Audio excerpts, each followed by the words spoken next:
Congrats on my sister. She just had a baby, so. Oh, really? I'm visiting her, yeah. Oh, congrats to her, out, man. Yeah. That's Thank you, dope. thank you.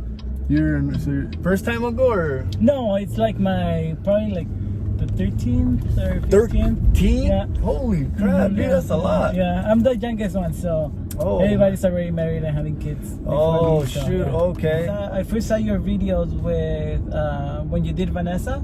Oh, okay, yeah. I follow her on Instagram, and so she posted it on there, and then I went on and watched that video, and then I started looking at the other ones that you had up there, and then I subscribed. Yeah. I think it's really nice what you're doing with the stories you tell on here. Oh, thank you, man. Thank you. Yeah. I mean, it's always been something that, you know, I listen to, I wouldn't say a lot of podcasts, but there's certain podcasts that I do listen to and enjoy. And one of the things that I get from them is just listening to other people's stories, you know, and man, like it'll switch your whole perspective sometimes. Like, but that was kind of like the idea with this. I was like, you know what, maybe I could do like something a little more positive with it. So is your dad Ramiro? Or yeah, my dad's Ramiro. Right? Yeah, and you're Junior? Junior, yeah. Me and Lizette, we used to go to when you guys were at the Hazmin. Oh, you guys did? Yeah, we used to go. That's where we first heard of it. There's not a lot of people who went to Hazmin because it was so hidden. It was in the back. Like, it was very in the back. Yeah. And I had a few customers from there that came back to us over here because everything happened so suddenly. Like we never planned on like moving to a bigger thing, you know. Yeah. It was just that we're just thinking that for a little business, for while it lasted or something. And we had a lot of customers over there in the Hazmin that were like a few of them that were constant regulars. That's how we made it like a year or so in there. Yeah. That's me. I think it was in 2015 when my dad quit his job. He used to work on mi carniceria.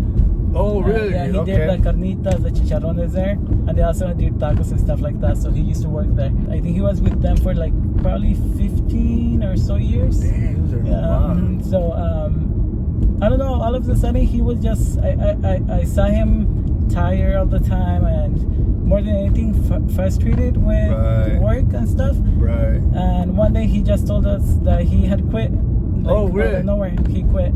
And we're like, okay, what are you gonna do? Like, you're older, you know, you can. Well, I mean, there's not a lot of options. Yeah. So we were like, the fields is not like a good option. And he went to the fields like for a season. I think it was like the Pisca. Ooh, he was with my mom working in the fields for a while, like just for like the months after he quit his job. And then he was like, I want to start a place where I can sell my own carnitas and just live off of that, you know, like I just can sell carnitas like throughout the week and then on weekends, and then whatever I make, I'll just live off of that. And so he's like, I'm gonna start looking for some place where I can do it, and we'll see where he goes. So, well, the pub has always been like different owners, like they always switch up the owners like so much. And it went up for sale like when my dad was like 6 months into the Hazmin. So I think it was for sale, and then he tried to do it with the realtor that was selling it during that time, and he wasn't approved for that. So he kept going at the Hazmin, and then a year later it went up for sale again. But this time the owner knew my dad from like their pueblos. They knew each other somehow, and so he went to talk to my dad and told him, hey, I'm about to put this thing for sale. Like, before I do, I want to give you a chance to like do an owner by owner kind of thing. Yeah. And if you want to do that, like, let me know so I don't put it up for sale. Yeah. You know. And then so my dad talked to me. He's like, hey, they're putting up the bar for sale again. Let's do it. Like, I want you to help me out, but I just wanted to ask you first before I like jump into this because it's something big and I'm gonna need all the help I need. I was kind of iffy about it because I mean we've never owned anything, and especially the bar, we like none of us knew anything about like bars or anything like that. The little experience we had was just at the Hazmin, like kitchen stuff, you know. But in my gut, something told me like go for it. And I told him, okay, let's do it. And then so he went, signed the papers, and then I think they started in 2017, like at the beginning of 2017. And by February we had closed like the deal and everything. We had signed papers, like from one day to the next. Closed it. And then my dad did the same thing to the taqueria because he thought we were just gonna start working right away. Oh, okay. But the previous owner, suspended his liquor license and everything. We couldn't work with his liquor license while our license was approved. So my dad had already gave everything up, like the contract with the Hasmin there. That's right. And so we started applying for the liquor license, and that took like 3 months. Damn. So my dad was not very like, how long is it gonna take? We don't have any money coming in, and then we have all these things to do. Right. And so by June, the beginning of June, we were approved for the liquor license, and we had all the other licenses done. So my dad was like, okay, let's open and start working. Yeah. And we didn't even have menus. We didn't even have like prices set for like beer, liquor, and stuff like that. Jeez. So it was just everything like at once. And we opened up at first, and it was basically most of the regulars that went there. When they came in and saw that we didn't have any of their usual stuff, they were like, a lot of people didn't like it. Right. They stopped coming at first. Once we got like, I don't know if you know the girl who used to work there, Teresa and Linda. They used to be bartenders there. Well, they used to be bartenders there, and when we got the place, they went to talk to my dad and were like, hey, if you do need help, we're here for you guys to hire us. Well, we applied for the liquor license, and she told us about the beer, about the vendors and stuff like that. So them two helped us a lot at the beginning, and that's how we started there. Like, so you guys kind of just were like on the go, like figuring this out. Yeah. That's crazy, man. And it's hard because, I mean, we don't know a lot of people who own businesses, and especially like to ask for like a process on how to apply for even for like a business license, and then the liquor license, and all the paperwork that you have to put in order to apply for those is like very difficult. And my dad not knowing English, me and my sisters were the ones that were doing all the applying, all the translating for him, and it was just a lot of work.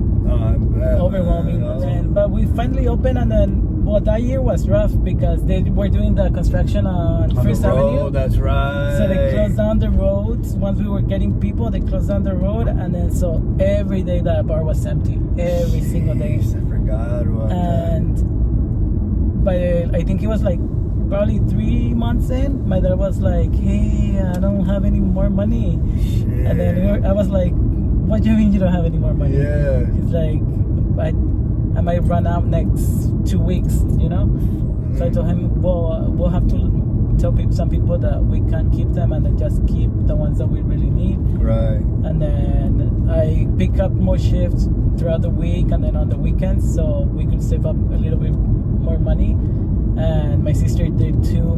And then my mom started working more with us, and that's how we started like going up by cutting payroll and stuff like that. I was just talking to my sister about it because with all this going on and how we're shut down for like a little bit, I told her, I was like, remember when we first opened and they shut us that road and we didn't have any people coming in? Yeah. And I told her, well, we made it through that. I'm pretty sure right now we'll make it through these times. You know, it's been tough. You know, and everything shut down was what, May, no? No, I think it was in March. Oh shoot! March, okay, so yeah, okay. March, because I remember we opened back up again the bar just recently in May. Okay. Yeah, that's when we opened up again. So it was like we were closed for like 3 months. We heard the news, you know, and then it was just like all the bars have to shut down. They can't do in their service. It was only delivery and to go orders and stuff like that. And so we tried it for a week. And we were getting no business at all, like no to-go orders, anything. And we were there like probably from 11 to around 8 p.m. the first week, and we weren't making any money, like nothing at all.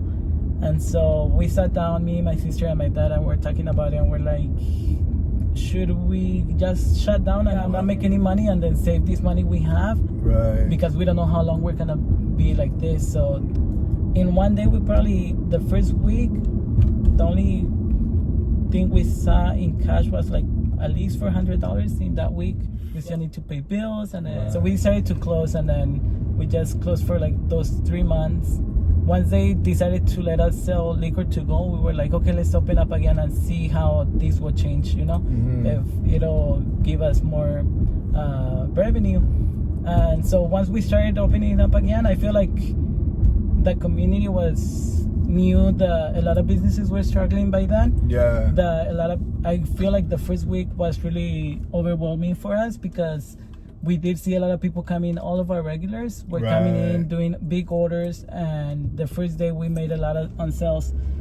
And we were just thankful because I feel like a lot of people did see that we were, like, a lot of businesses were struggling, and I feel like a lot of people wanted to help businesses, you know. And after that, they started allowing the indoor dining and stuff, and that's how, like, it's been going. But it's been nice to, like, take some time off. Those 3 months allowed us to think a lot about what we wanted to do with the bar, slow down, and then really enjoy family time. Yeah. Because we've never had, like, a time where my dad was always home, my mom was always home, and then my siblings went home at the same time. So it was nice to just have family dinners, lunch, breakfast together. I started working on the logo because my dad had been wanting to get a new logo for the bar. Because the one we have up there is, like, really small and you can really see it. So he wanted to get something bigger. So I like Frida Kahlo, and I tried the little figure of Frida Kahlo on there, and I liked it. And I showed my dad, and he's like, okay. And then so if you know Frida Kahlo, she really loved Mexican culture, and that's what I want to do here at the bar, like, represent Mexican culture, like how beautiful it is, you know. Like I remember when we first were choosing the name for the bar, my dad was like, why are we gonna name the bar, you know? I kind of wanted to name the restaurant La Casa Azul in name of Frida Kahlo. That would have been hard. But then back then I was like, I don't think my dad's gonna like it. I don't think he's gonna go with my ideas. And so I told him, let's do Ramiro's. I'm like, because I think what set you guys apart from the other bars, the previous bars that were there, to me was and it was a really smart idea, was the fact that you guys brought the food into it, and the fact that you're able to lock in both things in one place was, I thought, really smart. Like, it's a restaurant and a bar, like, you don't gotta go nowhere, and it's Mexican food. That's the best food to eat when you're drunk. Yeah. Like when you're drinking, like, most of those ideas were my dad's. Like, he had a lot to do with how he wanted to do the bar. He had, like, an idea, he just kind of didn't know how to, like, make it happen. So right now, like, do you guys kind of watch what you order as far as, like, meat? Like, I know beef is, like, really expensive right now. Like, a lot of taco spots have been raising their prices because it's more expensive. So is that something you got to also kind of watch and, when we our first order, when we went back to work, almost all of our beef prices for, like, meat went double the price. So we also had to talk about that, like, do we raise our prices? How much do we raise our prices? And I think we only, like, raise prices on, like, tacos, like, for, like, 15 cents. Like, before they were, like, $1.85, and now they're all $2. And like 50 cents on quesadillas and stuff like that. The stuff that we sell the most that have beef in them, we just raised like 50 cents on them because it was like a lot of increase on the price of the meat, like right before we opened. Like right now it's starting to go down, but not as much as it was before, Right. I'm sure you as a business, pay more attention to what's going on, with the economy, with, governments and stuff. Was it like that before, or do you think that happened more so now because of everything? I think I've always been very involved in politics and stuff like that because we're immigrants. So there's always something going on with that. So you always want to be on the lookout for the news, Right. But now, like, we're like business owners, you have to take into account all those tax laws that they put in, and then how those like right now, like a lot of people think that it's just wearing a mask and stuff like that, but then you also have to see how businesses are being affected, because now I understand how people need to wear a mask and stuff, but at the same time I'm like, well, my business is getting affected because people don't want to wear a mask. Yeah. And then you kind of get like, do you get that? Do you get people kind of like pushing back with that, like, I'm not wearing a mask? if you really do want to help small businesses, and like most of the things I've seen from people like protesting the mask thing is that it's hurting our business, that this quarantine and all the things that they have done have been hurting our businesses, especially like local businesses. But like if you do want to support like small businesses, like it's not us making these rules, like it's exactly, you know, like just follow them and then we'll probably be out of this faster sooner than later, you know. It's crazy, man. It's a weird time, I guess. It is. It is very weird. These conversations have been happening even at my house. We've been having them with especially because the news, they come up, and then my parents have another way of seeing things. Yeah, and they've experienced life differently than we have. Exactly. So it's nice to have these conversations with them too, and see their point of view, and maybe like get a perspective that we're not getting. And then maybe also understand where other people are coming from at the same time. Right. Where is your family originally from? My parents are from Guerrero. Guerrero. Yes. Hey. So my dad is from like the mountains, like the very indigenous little pueblitos that are like in the big scattered cities. around. Yeah. Okay. So they speak Mixteco. Both of my parents speak Mixteco. That's crazy. That's dope. And they moved to Sinaloa, all northern Mexico, to do like tomatoes and stuff like that, cucumbers, all those kinds of stuff. And they moved to Mexico City probably like around the 80s. Oh, and really? That's where they settled, and my dad worked there for a little while selling tacos in a taco shop for one of his friends. Damn, that's crazy, man.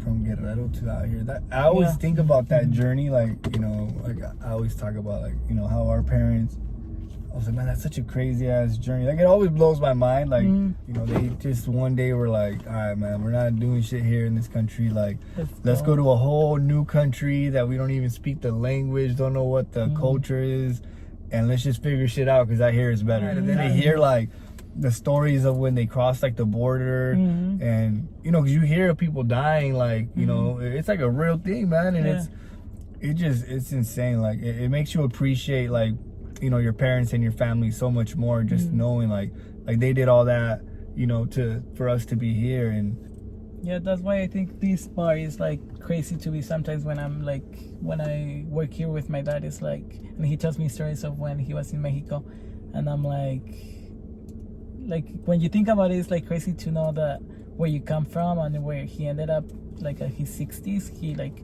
opened up a new business, and it's just crazy for me to see that, you know, like, yeah, man. And I mean, about it, it's a lot of work that he's put into it, and it's cool because it's a business, and you know, it could be carried on and turned into more, you know.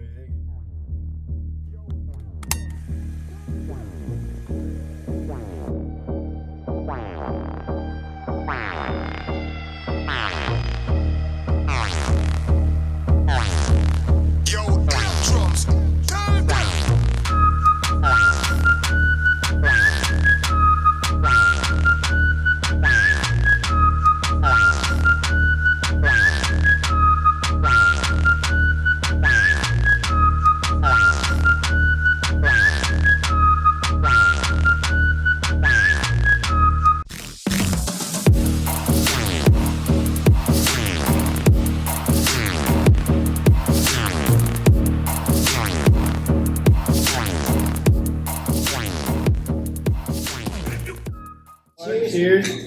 How is it now, like, hearing people always talk about Ramiro and it becoming more, like I said, like a staple in this town? Is it kind of crazy thinking, like, from Hazbin to that? Yeah, it is crazy because at first, like, well, when you start something, you always wanted to succeed, right? Yeah.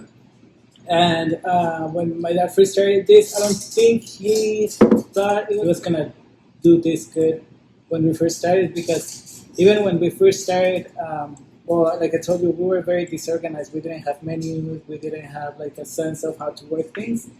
And our first month here, we had some guy come in and I was like, I don't give you guys 3 months. Like, the months I gave you is 3 months, and then I don't think you guys are gonna make it. And hearing that was like, maybe he's right. And then remember how I told you that my dad was running out of money for like a period of time. And I was like, maybe he was right. Like little by little, word got out that we had food, and then there was drinks and stuff. Saturday, Friday nights were like always busy, and it was just nice to see like people coming in and telling us that we were doing a good job with food, and then they just like to come and have a good time, you know. And just to like even like to think right now that people do see it like sometimes people come and they're like, oh Ramiro, we miss you, you know, like this is the place to be, you know, like sometimes you're like, oh yeah, it is the place to be, you know, like maybe they're just saying it just to be nice, you know. But then when you see like people keep coming and coming and coming, then you're like, maybe it is the place to be. You know, you got people who come like right after work, because it's their thing, or after a hard week of work, or like Ramiro, like that's where I'm going, you know. And I think that's really important because, you know, it kind of starts weaving into the culture of the town. The simpleness of a drink can really bring in people and create like this whole culture to it. It's like bartending and stuff. How did you pick that up? Did you go somewhere to learn that? No, everything that I learned here was here. Like, well, I had never bartended or anything like that, and I'm still learning. Like, and like I said, the two girls that used to work here, they were like the basics. How to pour teretami, how to like do the counts to pouring and stuff like that. But most of the stuff I learned from here, from Tere, from my regulars, and like from YouTube. And I'm looking up things. I YouTube all kinds of shit. YouTube, yeah. And reading right now, I'm reading a lot of books about like different tequilas, mezcal, and stuff like that, just to learn their background. What's the craziest thing you've seen like here in the bar? I think the craziest one I saw was when it was a Friday or Saturday night, I forgot. But there was plenty of people here, and all of a sudden a group started fighting, and then another group started fighting over there, and then the girls started fighting, and then the whole bar was fighting. Jeez. And then all of a sudden I saw this guy with a stool running towards the pool tables, and I was like, they're gonna trash the bar. Like, right now. And we called the cops. There was like 5 police cops outside, and then like 2 sheriffs. And then like 5 or 8 policemen came in, and then they just like were like, shut everything down. They started grabbing people. It was just crazy. I've seen like some people throw up like on the dance floor. One guy threw up there. One girl threw up in a table too on her 21st birthday. Oh God! Yeah, it's been crazy, but most of it, it's a lot of fun working behind the bar on those nights. No, just like if people do want to help, like small businesses, just like even you don't have to come in and buy stuff. You know, like even like a review on Google, on Yelp, or like just like sharing stuff on Facebook, on Instagram. That would be nice. I do already, like when I post anything on Facebook or Facebook, I get like 30 shares from people, you know, so it's really nice. But there's other businesses in the community that we have, Pizza Factory, with Alfie, Brunswick too, that they're still closed. They haven't decided to open yet, but they're another bar. And I mean, we have all the little taco trucks, Tacos Michoacan, I mean, Taqueria Guerrero, Guadalajara. So. Thank you, man, for your time. Thank you for doing this, Hector. Of course, man. I'll be coming back. Cheers. Thank you.